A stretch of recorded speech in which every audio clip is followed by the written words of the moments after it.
احسان بھائی صاحب، آپ سینئر سیاستدان ہیں، لائر ہیں۔ عمران خان مطالبہ کر رہا ہے کہ آرمی چیف کا تقرر انتخابات کے بعد بننے والی نئی حکومت کرے۔ کیا یہ مطالبہ جائز ہے؟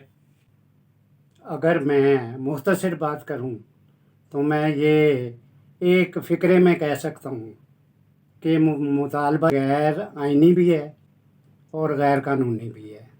اس کی وجہ یہ کہ الیکشن جو ہیں یہ ہوتے ہیں 5 سال بعد۔ 5 سال بعد الیکشن ہوں گے اگست 2023 میں، اور موجودہ حکومت جو ہے یہ الیکٹڈ حکومت ہے، یہ انہوں نے کوئی قبضہ نہیں کیا ہوا ہے۔ یہ عمران خان جو حکومت سے نکلے ہیں اور یہ آئے ہیں، یہ انہوں نے آئینی طور پہ ان کو نکالا ہے، عمران خان صاحب کو، کیونکہ ان کے پاس میجورٹی نہیں رہی تھی۔ اب چیف آف سٹاف کی اپوائنٹمنٹ نومبر میں ہونی ہے، اسی سال 2022 کے نومبر میں۔ پرائم منسٹر میاں شہباز شریف ہے، اور آئین کے مطابق چیف آف سٹاف کا اپوائنٹمنٹ پرائم منسٹر کرتا ہے۔ اس کے لیے جو موجودہ چیف آف سٹاف ہوتا ہے اس کا مشورہ موجود ہوتا ہے۔ 5 نام آتے ہیں پرائم منسٹر کے سامنے جنرلز کے، وہ پانچوں کے پانچوں جنرل جو ہیں ایکسپیرینسڈ ہوتے ہیں۔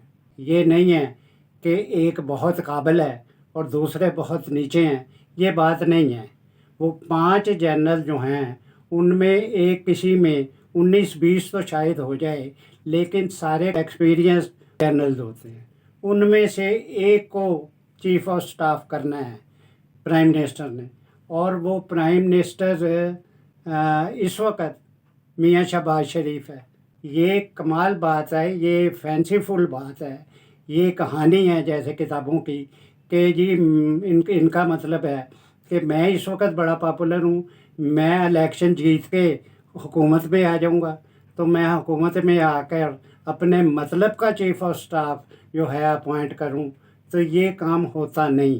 ایک ایسا شخص جو 3.5 سال وزیر اعظم بھی رہا ہو، اتنی عقل تو آ جانی چاہیے کہ ایک ہی چیف آف سٹاف ہوتا ہے، اور جب اس کا پیریڈ ختم ہوتا ہے تو اس کو نئے چیف آف سٹاف کو وہ موجودہ وزیر اعظم کرتا ہے اپوائنٹ۔ ابھی تک یہ میں ایک بات بتاؤں کہ انہوں نے ابھی تک کوئی پروسیس شروع نہیں کیا۔ عمران خان نے جیسے اسٹیبلشمنٹ کو کنٹروورشل بنایا، چیف آف سٹاف کو کنٹروورشل بنا دیا ہے۔